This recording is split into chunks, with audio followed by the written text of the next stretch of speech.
America, the place of freedom and new ideas. It's also a new start for anyone who ventures here.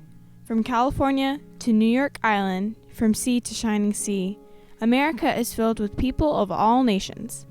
As the first country with a presidential democracy, we're known to always be trying something global and new.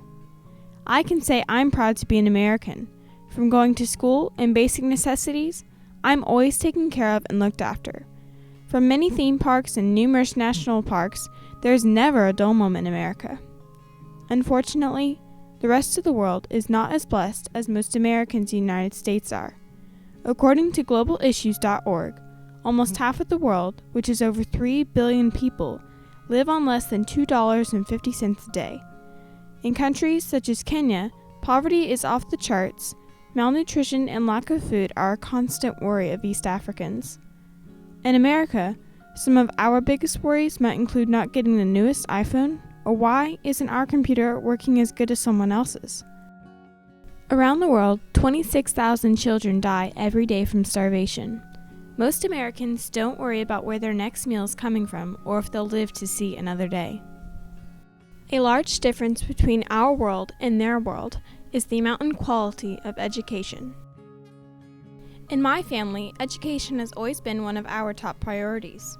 In Kenya, it is a privilege for young children to attend any school.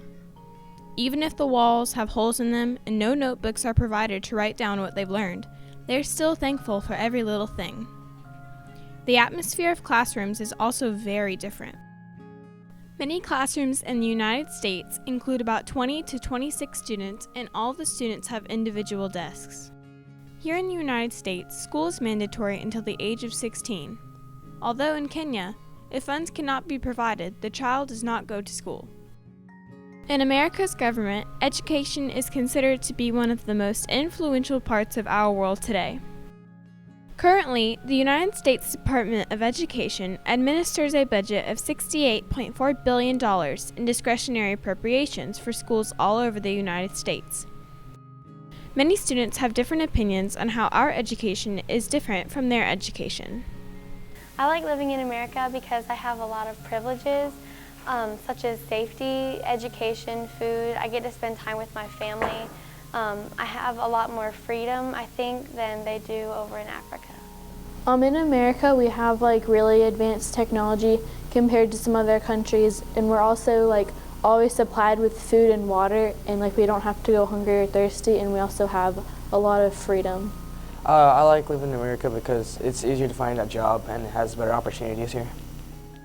Anywhere in the world, education is a necessity in order to survive on your own and make a living for yourself. America isn't called the land of opportunity for nothing. In America, if you have a dream, no one can stop you from pursuing it. My father had a dream to create his own business, and after many years, he accomplished that dream because of one important thing: education. Education is an opportunity that can never be taken away. I believe education is important because it equips you with skills that will qualify you for better paying jobs. It also is important to continue to grow in your career by learning new technologies and skills. We have to, in physical therapy, always be learning, going to courses, finding out what is the latest techniques and strategies in treating people with problems. Well, I think one of the main things is here in America we are so blessed. We have so many resources and supplies. In Africa, they had very limited resources and supplies. They don't have technology like we have here.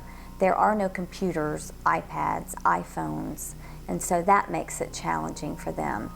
They attend school longer hours. Sometimes they don't get finished with school until 5 or 6 o'clock at night. They are tested at the end of every school year, and if they do not pass the test, then they have to repeat that grade. So you will see a lot of older students, possibly in some younger grades. And students don't complain about going to school at all. They actually beg to go to school. So if there's a time maybe when they have, their family can't afford for them to go to school and they've had to stop going to school, as soon as they have the funds to go back to school, they're very excited because they know in Africa that education is the only way that they are going to have hope. Another difference between Kenya and America is the government along with the economy. In America, if you make over $46,000 a year, you are considered to be in the top 1% of wage earners in the world. Here in the United States, there are different levels of socioeconomic status, which include lower class, middle class, and upper class.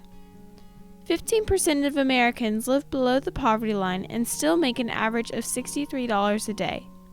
This might not seem like a lot when you add food, clothing, healthcare, and many other necessities to the list, but when you compare it to Kenya, where 46% of people live in poverty and make less than $1 a day, it's a pretty drastic comparison. Also, in Kenya, there is no socioeconomic status of middle class.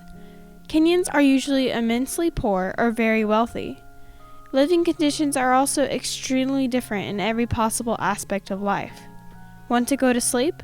Don't forget to wrap your mosquito net around you to prevent the mosquitoes from flying in. Running water and electricity are a sign of wealth in Kenya, in comparison to the United States, where electricity is mandatory to keep up with the busy lives we live. In America, even if you don't have a car, you can still ride the bus. In the crowded cities such as Nairobi, Kenya, traffic is so hectic with everybody going every which way.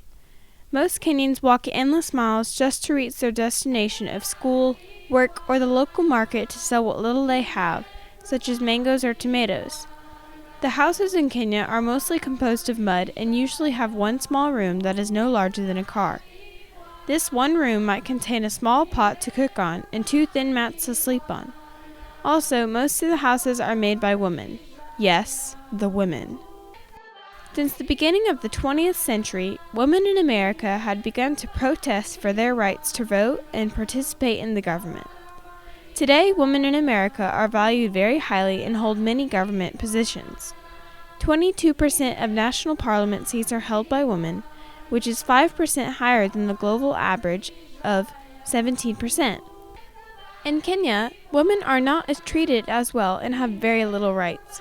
Only 9% of national parliament seats are held by women, and this is 8% lower than the global average of 17%. Some of the widows in this village have very difficult lives, and somehow they're still smiling.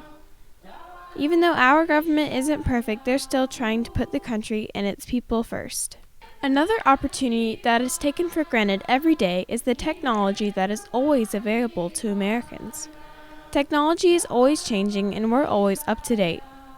With technology, healthcare is always a phone call away. In Kenya, thousands of people die from diseases that could be easily cured with simple medication.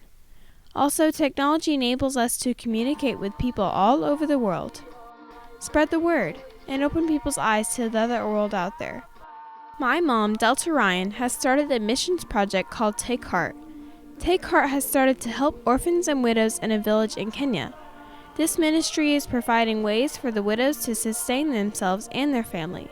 If you would like to help, please go to takeheartafrica.org and make a donation today.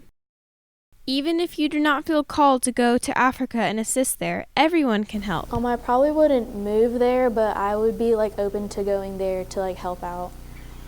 Honestly, it depends on the circumstance. I would say that if I felt like God was leading me and if I had the opportunity at the time, I would say, absolutely. But if I didn't feel like God was leading me and if I, didn't have the necessary resources to go, then I would say no. But it all depends on the circumstance. Even though our worlds are very different, we're not that different at all. Whether you're from America or Kenya, human beings are human beings, and we all deserve to be provided with basic necessities and given the love and care of everyone.